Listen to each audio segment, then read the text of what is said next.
کام پہ نہ جا پائے، پڑھ نہ پائے، تو ہم کہتے ہیں کہ ہاں یہ اب جو ہے یہ اداسی یا یہ گھبراہٹ جو ہے اب یہ بیماری کی شکل اختیار کر چکی ہے، اب ہم اس کو نفسیاتی بیماری کہیں گے اور اس کا علاج ضروری ہے۔ اچھا، یعنی جب ایسی چیزیں ہونی شروع ہو جائیں تو پھر آپ کی فنکشنلٹی افیکٹ ہو جائے، آپ نہ رہیں کہ آپ کام کرتے ہیں، آپ پڑھتے ہیں، اب نہیں پڑھ پا رہے، آپ جسمانی طور پہ آپ ٹھیک ہیں۔ نارمل انسان اگر غصے کا تیز ہے یا ایک نفسیاتی مریض اگر غصے کا تیز ہے، کیسے ڈیفرینشیٹ کیسے کریں گے دونوں میں؟ لیکن بالکل جو میں نے ابھی بات کوئی بتائی، نیچرلی بھی تو ہو سکتا ہے نا کہ کسی کا غصہ زیادہ ہو، اینگر ایموشنز کسی میں زیادہ ہو، لیکن بیماریاں یا ہر کسی ایسے شخص کو جس میں اینگر اور ایموشن زیادہ ہیں اس کو ہم نفسیاتی مریض کہیں گے؟ نہیں، اس طرح سے نفسیاتی مریض نہیں کہیں گے۔ ہاں، جیسے جو میں نے آپ کو ابھی ڈیفینیشن بتائی کہ اتنا غصہ کہ وہ نوکری پہ جاتا ہے تو ہر باس سے لڑ پڑتا ہے، وہ پڑھائی پہ جاتا ہے تو ٹیچروں سے لڑ پڑتا ہے، ہاں، جو آپ کو نظر آئے کہ ڈس فنکشنل ہے، تو ہم کہیں گے یہ نفسیاتی بیماری ہے، اب اس کو علاج کی ضرورت ہے۔ عام بندے کو ہر کسی کو غصہ آتا ہے، مگر وہ کنٹرول کر لیتا ہے، وہ موقع دے کے کہتا نہیں ہے یہ اس سے کنٹرول کر یعنی لو۔ کوئی بھی ایسا شخص کام پہ اگر یہاں پہ بھی کوئی ایک دم سے آگے غصہ کرنے لگے یا وہ کرنے لگے تو اس کا مطلب یہ ہے کہ اسے ہو سکتی ہے نفسیاتی بیماری۔ بالکل ہو سکتی ہے۔ اور دوسرا ایک مسکنسیپشن یہ ہے کہ لوگ سمجھتے ہیں بہت کم لوگوں کو ہوتی ہے، نفسیاتی بیماریاں جو ہیں وہ بہت کامن ہیں۔ ریسرچ کے مطابق جو ہے تقریباً 25% لوگوں کو نفسیاتی بیماریاں ہوتی ہیں، 25% لوگوں کو، مطلب 1/4۔ اچھا، ہاسپٹلائزیشن کی ضرورت کب پڑتی ہے؟ ہاسپٹلائزیشن کی ضرورت تب پڑتی ہے جب بیماری شدید ہو، گھر پہ مینج نہیں کی جا رہی ہو، خودکشی کا خطرہ ہو، اور گھر والوں سے مینج نہ ہو رہا، پیشنٹ بہت وائلنٹ ہو، تو ان صورتحال میں ہاسپٹلائزیشن کی سائیکوسس جب ہو جائے، سائیکوسس جب ہو جائے، بالکل، تو پھر جو ہے وہ سائیکوسس ہو جائے جس میں بندہ اوٹ پٹانگ باتیں شروع کر دیتا ہے، مارنا دھاڑنا، غصے کی شدت ہو جاتی ہے اس میں، ایسی صورتحال میں چیخنا چلانا شروع کر دے، کسی کو غصہ کر دے، غصہ شروع کر دے، ٹھیک ہے، کسی کی بات نہ مان رہا، انمینیجبل ایٹ ہوم کہہ لیں بس۔ سر مزید آپ سے گفتگو، ایک چھوٹا سا وقفہ، ناظرین وقفے کے بعد دوبارہ آپ کی خدمت میں حاضر ہوتے ہیں۔ دیکھتے رہیے ہمارے خصوصی نشریات رمضان الکریم اور ہمارا یہ سیگمنٹ روزہ اور صحت۔ جی ناظرین، ویلکم بیک، ایک دفعہ پھر آپ کو خوش آمدید کہتے ہیں میٹرو نیوز کی خصوصی نشریات رمضان الکریم۔ میں ہوں آپ کا میزبان ڈاکٹر بلند اقبال۔ سلسلہ روزہ اور صحت کا ہمارے ساتھ موجود ہیں ڈاکٹر سید عبد الرحمان بن مبین اختر صاحب، جو کہ ایک مینیجنگ ڈائریکٹر ہیں کراچی نفسیاتی ہاسپٹل کے۔ آج ہم بات کر رہے ہیں ذہنی مسائل کے حوالے سے، ذہنی صحت کے حوالے سے۔ ڈاکٹر صاحب مجھے بتائیے گا کہ لوگوں میں ایک مسکنسیپشن ہے کہ شاید ذہنی امراض کی جو دوائیں ہوتی ہیں ان کا انسان عادی ہو جاتا ہے، وہ چھوڑ نہیں سکتا، اس لیے لوگ دوائیں نہیں کھانا چاہتے۔ کیا کہیں گے اس حوالے سے؟ بہت اچھا سوال کیا آپ نے۔ عام طور پہ یہ سمجھا جاتا ہے کہ شاید ذہنی بیماریوں کی جو دوائیں ہیں وہ بس نشے کی گولی ہوتی ہے یا نیند کی گولی ہوتی ہے، اور بس اس لیے دیتے ہیں کیونکہ اور کوئی حل نہیں ہے، تو بس سلا دو مریض کو اور یہی حل ہے شاید۔ تو یہ بہت بڑا مسکنسیپشن ہے، ایسا کبھی بھی نہیں تھا۔ یہ بات سچ ہے کہ پہلے جو نفسیات کی دوائیاں آتی تھیں ان میں نیند کا اثر ضرور تھا، مگر اب یہ بات بھی سچ نہیں رہی۔ اب ایسی دوائیاں جن میں نیند کا کوئی اثر نہیں ہے۔ میں آپ کو اگزامپل دوں کھانسی کے شربت کی یا اینٹی الرجک میڈیکیشن کی، ان سے بھی نیند آتی ہے، اس کا مطلب یہ تو نہیں ہے کہ وہ نیند کی گولیاں ہیں۔ صحیح بات ہے۔ تو کھانسی کے شربت سے بھی آپ کو نیند آتی ہے، مگر وہ نیند کا اینٹی الرجک آپ کی جتنی الرجی کی دوائیں ان سے بھی سب میں نیند کا اثر ہے۔ مطلب اس کا مطلب یہ نہیں ہے کہ وہ نیند کی گولیاں ہیں، وہ الرجی کی گولیاں ہیں، مگر ایک چھوٹا سائیڈ افیکٹ بھی ہے، وہ کبھی کبھار آپ کا اچھا افیکٹ بھی ہوتا ہے، نیند آپ کو لانی ہوتی ہے۔ اس طرح سائیکیٹری کی میڈیکیشن کے اندر جو ہے کوئی جو ہے نشہ نہیں ہوتا ان میں، اور سب میں نیند کا اثر بھی نہیں ہوتا، اور ہر بیماری کی الگ دوا ہے۔ ڈپریشن کی الگ ہے، انگزائٹی کی الگ ہے، اسکیزوفرینیا، او سی ڈی کی دوائی الگ ہے۔ یہ بیماری کے حساب سے جیسے باقی جسم کے حصے ہیں کہ ہر بیماری کی دوا الگ ہوتی ہے۔ اب پیناڈول، آپ کو بخار ہے تو پیناڈول دی جائے گی، اور شوگر ہے تو کوئی شوگر کی گولی دی جائے گی۔ صحیح بات ہے، جو بیماری ہوگی اس کے حساب سے دوائی۔ اچھا، کچھ لوگوں میں ایک بیماری ہوتی ہے جو کہ بیماری ہے یا نہیں تو آپ بتائیں گے مجھے، ہاتھ دھونے کی بیماری ہوتی ہے، بار بار ہاتھ دھونا، بار بار ہاتھ دھونا۔ کچھ لوگوں میں کپڑے جھٹکنے کی بیماری ہوتی ہے، کچھ بھی کریں وہ کپڑے جھٹکتے ہیں، ہر 5 منٹ کے بعد جو ہے کپڑے جھٹکتے رہیں گے۔ کہ یہ بیماری ہے یا نہیں ہے؟ بالکل یہ بیماری ہے، اس کو ہم obsessive compulsive disorder کہتے ہیں، OCD۔ اردو میں اس کا ترجمہ ہم نے کیا ہے کہ خیالات کا تسلط اور تکرار عمل۔ اس کے اندر 2 چیزیں ہوتی ہیں مین۔ ایک تو یہ ہوتا ہے کہ بندہ صفائی بہت کرتا ہے، ہاتھ دھو رہا ہے، بار بار ہاتھ دھو رہا ہے، 10-15 دفعہ ہاتھ دھو رہا ہے، اتنا کہ وہ ہاتھ چمکنے لگ جاتے ہیں، کھال ادھر جاتی ہے، اور وہم بہت ہوتا ہے اس کے اندر کہ کنڈی لگائی تو بار بار جا کے دیکھا کنڈی لگائی کہ نہیں لگائی، چولہا بند کیا ہے کہ نہیں کیا، ایسے وہم ہوتے ہیں، وہم ہو جاتا ہے. اور اسی طرح سے خیالات بھی آتے ہیں اور گندے خیالات آتے ہیں، جیسے کہ جنسی خیالات آتے ہیں اپنے محرم رشتوں کے بارے میں، یا خدا اور نبی کے بارے میں، یا مذہب کے بارے میں غلط خیالات آتے ہیں، اور بندہ بہت پریشان ہوتا ہے ان سے. وہ یہی سمجھ آتا ہے کہ میں گناہگار ہو رہا ہوں، اتنا اپنے آپ کو گناہگار فیل کرتا ہے، کوئی کام نہیں کر پاتا اس وجہ سے. اس کا علاج ہو جاتا ہے؟ بالکل اس کا علاج ہوتا ہے. اس کے اندر لوگ اکثر یہ سمجھتے ہیں، لوگ مولوی حضرات کے پاس جاتے ہیں کہ پتہ نہیں میں کیوں گناہگار ہو رہا ہوں، شاید شیطان کا مجھ پہ حملہ ہو گیا ہے. تو اس میں یہ سمجھنے کی ضرورت ہے کہ پہلی بات یہ بیماری کی وجہ سے یہ خیالات آتے ہیں، اور میرے نبی پاک صلی اللہ علیہ وسلم کی حدیث ہے کہ جب کوئی بندہ بیمار ہوتا ہے تو اس کے گناہ ایسے جھڑتے ہیں جیسے درختوں سے پتے جھڑتے ہیں. بے شک. تو بجائے آپ گناہگار ہونے کے، آپ کے تو گناہ دھل رہے ہیں کیونکہ آپ بیماری سے تڑپ رہے ہیں. اور پھر آپ کو اپنا علاج کرانا چاہیے. اس کی ادویات بھی موجود ہیں، وہ ریگولر ادویات لیں، اور سائیکو تھیراپی سے بھی ہیلپ لی جاتی ہے. کچھ ایسے طریقے سکھائے جاتے ہیں، سائیکو تھیراپی بار بار کی جاتی ہے، تو اس سے بہت بہتری آتی ہے. ٹھیک. اچھا، یہ جو جسم کا ایک خاص طریقے سے ہلنا ہوتا ہے، کچھ لوگوں میں یہ ہوتا ہے کہ کندھے ہلانا ہوتا ہے، کندھے ہلنے لگتے ہیں، ٹھیک ہے، یا یہ کہ اپنے ہاتھ کو بار بار دیکھنا، پھر یوں کرتے ہیں، پھر ہاتھ کو دیکھتے ہیں. یہ بھی نفسیاتی بیماریوں میں نے دیکھا کہ لوگ یوں کرتے رہیں گے، یوں کرتے رہیں گے، پھر یوں کرتے رہیں گے، اس کو بار بار ریپیٹ کرتے رہتے ہیں. یہ مطلب بار بار یہ کچھ لوگوں کی عادت بھی ہو سکتی ہے، کچھ لوگوں کی عادت بن جاتی ہے. یہ عادت ہو سکتی ہے یا ہاں، مگر یہ نیورولوجیکل مسئلے بھی ہو سکتے ہیں. اچھا. ہاں، سائیکیٹری کے مسئلے، یہ جو آپ نے بات کی، یہ خاص طور پہ نہیں لگتا. کچھ نیورولوجی کے بھی مسئلے ہو سکتے ہیں، یعنی یہ جو نسیں ہوتی ہیں ان کی وجہ سے بھی، دماغ کی وجہ سے بھی مسئلے. بالکل. اس میں کچھ ایسی بیماریاں ہوتی ہیں جن میں انوالنٹری خود ساختہ موومنٹ آنے لگتی ہے، سیریبیلر موومنٹ ہو سکتی ہیں، یا اور کسی بھی حصے، کوئی بھی حصہ ڈیمیج ہو سکتا ہے. اچھا، مجھے یہ بتائیں کہ کچھ لوگ آج کل ہمارے ہاں جو ہے نا، وہ مختلف قسم کی ادویات یا نشاور چیزیں جو ہے بڑی کامن ہو گئی ہیں. بالکل. اور یہ ایسی چیز ہوتی ہے، یعنی اس میں اتنی ایڈکشن ہوتی ہے یا اتنا نشہ ہوتا ہے کہ انسان سے چھوٹتا نہیں ہے کسی صورت. بالکل. اچھا، پتہ بھی ہوتا ہے انسان کو غلط کر رہا ہے، یہ نشے غلط ہیں، چاہے وہ کوئی بھی نشہ ہو. کیا اس سے نشے سے دور رہنے کے لیے علاج کرایا جا سکتا ہے اپنا؟ بالکل، بالکل کرایا جا سکتا ہے علاج اس کا. لیکن نشہ تو چیز ہی اتنی خراب ہے، جبھی تو اتنا کہا جاتا ہے کہ نشے سے دور رہیں، کیونکہ ایک دفعہ بھی کر لیا نا تو آپ یو ونربل، آپ کو کبھی بھی اس کے عادی بن سکتے ہیں. تو نشہ شروع ہی نہیں کرنا چاہیے. تو اس کا نشے کا علاج یہی ہے کہ شروع میں تو آپ کو اس نشے سے دور کیا جائے. وہ کیسے کرتے ہیں؟ وہ ایڈمٹ کر کے، داخل کر کے کیا جاتا ہے کہ پہلے تو آپ کے جسم سے وہ نشہ دور ہو، پھر آپ کو وہ چیزیں سکھائی جاتی ہیں کیسے آپ موٹیویٹڈ رہیں کہ داخل ہو کے تو ہو گیا آپ کا علاج، مگر کبھی نہ کبھی تو چھٹی ہوگی، واپس گھر جائیں گے، آپ اسی ماحول میں جائیں گے. تو سب سے بڑا مسئلہ یہ ہوتا ہے کہ لوگ اتنے موٹیویٹڈ نہیں ہوتے چھوڑنے کو. لوگ جیسے ہی واپس جاتے ہیں دوبارہ نشہ شروع کر لیتے ہیں.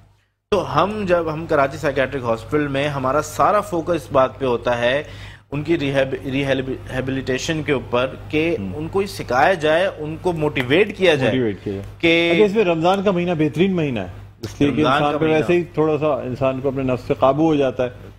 اور جتنے بھی کوئی اگر نشاور شخص بھی ہوتا ہے وہ بھی کم از کم رمضان میں پرہیز کرنے میں کامیاب ہو جاتا ہے، روزے رکھ لیتا ہے. کم سے کم جو چھوٹے نشے ہوتے ہیں ان میں تو کر ہی سکتا ہے، جیسے سگریٹ، چائے، کافی. سگریٹ اس کے علاوہ میں نے اور بھی لوگوں کو دیکھا ہے کہ اگر کوئی ڈرنک کرنے والے ہوتے ہیں وہ بھی رمضان المبارک میں نہیں ڈرنک کریں گے بالکل. اور بڑی بات ہے، فخریہ کہتے ہیں کہ جی اس میں نہیں وہ کرتے، رمضان المبارک میں اجتناب کر لیتے ہیں. کیا مطلب ایسی سگریٹ، شراب یا چرس وغیرہ یہ لتیں چھوٹ جاتی ہیں، نہیں چھوٹتی؟ بالکل چھوٹ جاتی ہیں. خود سے کبھی چھوٹ سکتی ہیں یا اس کے لیے ہاسپٹلائزیشن ضروری ہوگی؟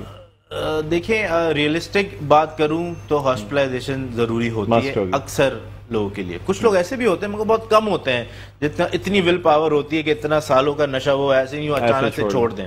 وہ بھی دیکھے ہیں میں نے لوگ، مگر بہت کم ہوتے ہیں. میجورٹی کے لیے، زیادہ تر لوگوں کے لیے داخلہ مست سمجھیں آپ، داخلہ یعنی ہونا پڑے گا. چلیں ٹھیک ہے، آپ سے مزید گفتگو رہے گی. ایک وقفہ لینا ہے، ایک شارٹ کمرشل بریک ہے، اس کے بعد دوبارہ ناظرین آپ کی خدمت میں حاضر ہوں گے. دیکھتے رہیے ہماری خصوصی نشریات رمضان الکریم.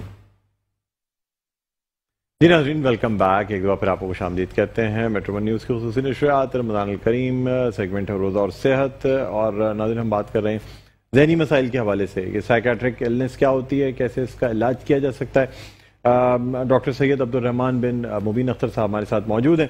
ڈاکٹر صاحب مجھے بتائیے گا کراچی نفسیاتی ہاسپٹل کہاں واقع ہے اور کیا سہولیات دی جاتی ہیں؟ ناظم آباد میں ہے.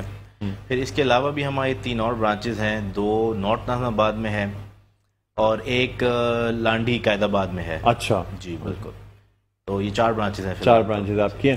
اور یہاں پہ کون کون سے مریضوں کو ایڈمٹ کر لیا جاتا ہے؟ دیکھیں ہم سہولت دیتے ہیں. او پی ڈی کی آؤٹ پیشنٹ ڈپارٹمنٹ ہے، ان پیشنٹ ڈپارٹمنٹ ہے، اور باقی بھی کمپلیٹ ہمارا یہ ہے کہ کمپلیٹ ٹریٹمنٹ ہونا چاہیے. ایسی ایڈکشن کے پیشنٹ جو ہیں ان کی بھی ہماری الگ سے ہماری برانچ ہے جس میں صرف ایڈکشن کے پیشنٹ ہم رکھتے ہیں. ان پہ خاص ان پہ توجہ دینی ہوتی ہے ان کی ریہیبلیٹیشن کے لیے، اور خاص سائیکو تھراپیز ہوتی ہیں ان کی ویکلی اور گروپ تھراپی، دوائیں بھی ہوتی ہیں، سائیکو تھراپیز بھی، سب کچھ کمپلیٹ ٹریٹمنٹ. دوائی، ایکسرسائز، ان کے آرٹ ہم کراتے ہیں، آرٹ تھراپی ہوتی ہے، اور پھر ہمارے اسلامی معلم ہوتا ہے وہ قرآن و حدیث بھی سکھاتا ہے ان کو. اچھا، ہولسٹک اپروچ. کتنے دن رہنا پڑتا ہے؟ دیکھیں یہ تو جتنا گڑ ڈالو اتنے میٹھے والی بات ہے. ہم کہتے ہیں عموماً 6 مہینے، 3 مہینے، کم سے کم 3 مہینے تو رکھیں. کوکین کوئی عادی ہو کوکین کا، اس کو کیا کتنے دن رہنا پڑے گا؟ تقریباً سبھی نشوں کے لیے آپ سمجھیں کم 3 مہینے کم سے کم. ایک باہر کے ممالک میں عموماً 6 مہینے کا کہتے ہیں پیریڈ. یہاں پہ افورڈ کرنے کا ایشو ہوتا ہے اور بہت سارے ایشو ہوتے ہیں. جو آئس وغیرہ کے آج کل بچے لت میں پڑے ہوئے ہیں ان کا بھی علاج ہو جاتا ہے اسی طریقے سے؟ ہر قسم کے نشے کا علاج ہوتا ہے. ٹھیک ہے. اچھا یہ بھی بتائیے گا کہ کچھ لوگ سمجھتے ہیں اس کو جادوئی عمل کرایا گیا ہے، سفلی عمل ہے. بالکل. تو کیا اس کا بھی علاج ہو جاتا ہے یا لوگ نفسیاتی امراض کو جادوئی عمل سمجھنے لگتے ہیں؟ بالکل اس کا بھی علاج ہو جاتا ہے. اچھا، یعنی سفلی عمل جو کالے عمل کرائے جاتے ہیں ان کا بھی علاج ہو جاتا ہے؟ بالکل علاج ہو جاتا ہے. اچھا، آپ نے بات صحیح کہی کہ عام طور پہ یہ نفسیاتی بیماریاں ہی ہیں جو لوگ مسٹک کر لیتے ہیں ان کو، سفلی عمل، جادو عمل، اور کہ جن چڑھ گیا ہے، بھوت چڑھ گیا ہے. اور تو ہم لوگوں کو یہی کہتے ہیں اب آپ پوری عوام کو ایک پورا ڈاکٹرن سمجھائیں، ان کو ان کا بنا بنایا ڈاکٹرن چینج کریں، ایک بڑا کام ہے. اس کے بجائے آسان کام یہ ہے کہ آپ یہی ان کو کہیں کہ جادو ٹونا جن بھوت کا علاج بھی سائیکیٹرسٹ کر لیتے ہیں. یہ میرے والد صاحب نے ڈاکٹر مبین اختر نے ایک بڑا زبردست طریقہ تجویز کیا تھا، اس سے بڑا فائدہ ہوا، بہت لوگ آئے.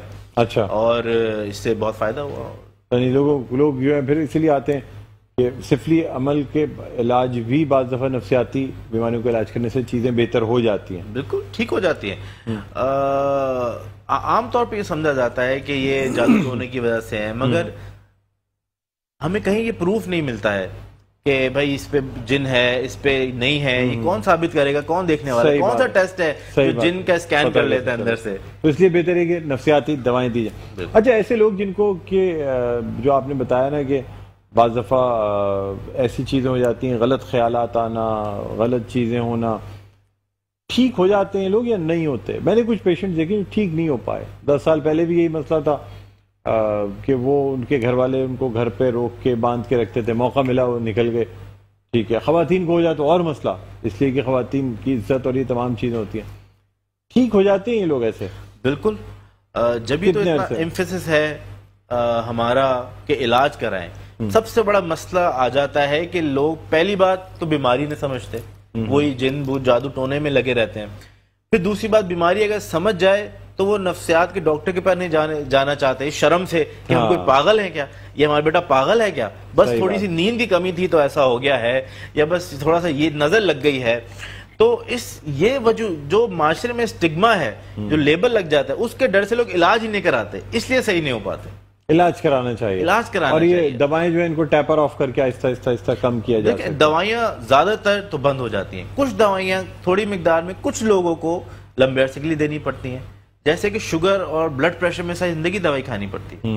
نفسیاتی بارے میں ایسا نہیں ہے، میں آپ کو ڈرا نہیں رہا، مگر میں آپ کو ایک ایگزامپل دے رہا ہوں کہ اس پہ تو لوگ اعتراض نہیں کرتے. نفسیات کے ڈاکٹر کہہ دیا یہ 6 مہینے کا آنا ہے تو لا کے اعتراض شروع ہو جاتے ہیں. صحیح بات ہے. تو یہ بھی باقی اس میں بھی لمبا کھانا پڑتی دوائیں کافی عرصے تک، 6 سے 9 مہینے، سال، 2 سال، 3 سال، depending on the severity of the illness and illness it self. کون سی بیماری ہے، شدت کتنی ہے، اس حساب سے دوائیاں دیتے ہیں. بالکل ٹھیک، کیا میسج دینا چاہیں گے لوگوں کو رمضان المبارک کے حوالے سے اور نفسیاتی مسائل کے حوالے سے؟ دیکھیں، میسج میں یہ دینا چاہوں گا کہ نفسیاتی مسئلہ ایک بہت بڑا مسئلہ ہے. 25% عوام از اے ہیوج نمبر. آپ 22 کروڑ میں سمجھ لیں 5 سے 6 کروڑ لوگ ہیں جن کو نفسیاتی بیماریاں ہیں. کتنے؟ 5 سے 6 کروڑ. یہ بہت بڑا نمبر ہے. بہت بڑا نمبر ہے. اور یہ تو صرف بیماریوں کا نمبر ہے. اس کے علاوہ سماجی اور نفسیاتی مسائل اس سے الگ ہیں. وہ علیحدہ ہے. تو آپ 100% لوگوں کو لے لیں تو نفس سب کو رہتے ہیں.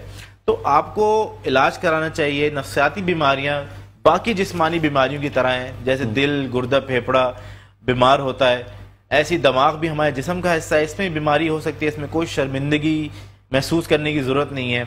اور اپنا کھل کے علاج کرائیں تاکہ بہتر زندگی جی سکیں. اچھا، زیادہ یعنی علاج ہر صورت میں کرانا چاہیے. ہر صورت میں کرانا چاہیے، چاہے ایڈمٹ ہو کے ہو یا آؤٹ پیشنٹ جو علاج بھی ہو طریقہ ہو. اس میں مشینی علاج بھی ہوتا ہے. اس سے لوگ بہت ڈرتے ہیں. فلموں میں بڑا برا دکھایا جاتا ہے کہ کرنٹ دے رہے ہیں. کرنٹ دے رہے ہیں. ہاں، کرنٹ تو بے شمار علاج میں دیا جاتا ہے اور یہ بڑا فائدہ مند ہے. تو اس سے بھی نہیں ڈرنا چاہیے. دوائیوں سے بھی نہیں گھبرانا چاہیے. اس سے بھی ٹھیک ہو جاتا ہے. یادداشت تو نہیں چلی جاتی ہے؟ ایک شارٹ عرصے کی جاتی ہے. بہت 15 سے 20 منٹ، آدھا گھنٹہ. اچھا.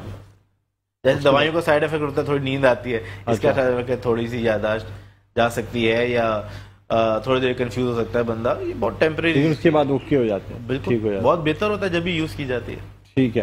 یعنی اگر کسی شخص کو ایسا سمجھے، گھر والے بھی فون کر کے یا آپ سے مدد لے سکتے ہیں اگر کسی اپنے گھر کے. بالکل، آپ یہ اچھی بات بتائی آپ نے. میں کراچی سائیکیٹرک ہاسپٹل کی کچھ چیزیں بتاتا چلوں کہ ہم کئی قسم کی سروسز پرووائڈ کرتے ہیں. اس میں ایک سروس یہ بھی ہے ہوم کنسلٹیشن کی.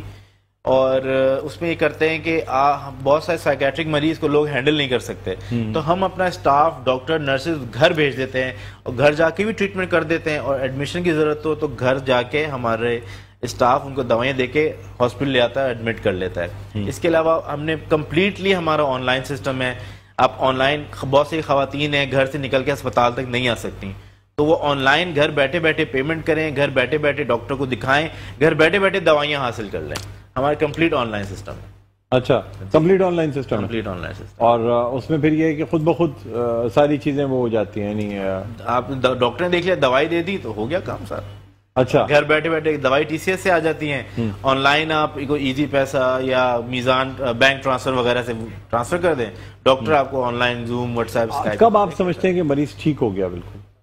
یعنی آپ اس کو پھر جب اس کی علامتیں ٹھیک ہو جائیں، جب وہ فنکشنل دوبارہ ہو جائے، اپنا کام دوبارہ کرنے لگے، پڑھائی دوبارہ کرنے لگے، لوگوں سے ملنے لگے، خوش رہنے لگے. آپ کے پاس رہتے ہوئے اگر ایڈمٹ ہے تو کس طرح آپ کو آئیڈیا ہوگا؟ عام طور یہی علامتیں کم ہو جاتی ہیں بیماری کی. پہلے وہ کہہ رہا تھا کہ نہیں میں خودکشی کرنی ہے، مجھے اپنے آپ کو مارنا ہے. اب وہ کہتا ہے نہیں مجھے غلطی ہوئی، میں نے غلط خیال تھے میرے. اس سے پتہ چل جاتا ہے. کلینکل سائیکیٹری کا ڈائگنوسس بھی کلینکل ہوتا ہے. مریض کی علامتیں دیکھ کے کیا جاتا ہے. کوئی ٹیسٹ نہیں ہے کہ خون میں بتا دے کہ بھئی یہ انزائم کا مارا ہے. ایسا کوئی ٹیسٹ نہیں.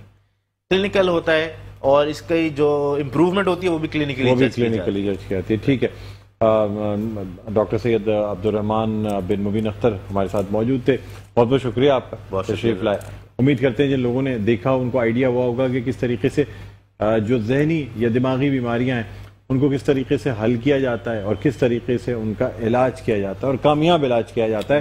اس میں کوئی گھبرانے کی بات نہیں ہے. اس میں کوئی ڈاکٹر سے دور جانے کی بات نہیں. اگر کوئی ایسا مسئلہ ہے تو آپ اپنا علاج کرائیں. اگر آپ علاج کرا لیں گے تو آپ ایک نارمل انسان کی طرح زندگی گزار سکتے ہیں. بہرحال ناظرین، ہمارے اس سیگمنٹ کا وقت اپنے اختتام پر پہنچتا ہے. یہاں ہم ایک وقفہ لینا چاہیں گے. وقفے کے بعد دوبارہ خدمت میں حاضر ہوتے ہیں. دیکھتے رہیں ہماری خصوصی نشریات رمضان الکریم.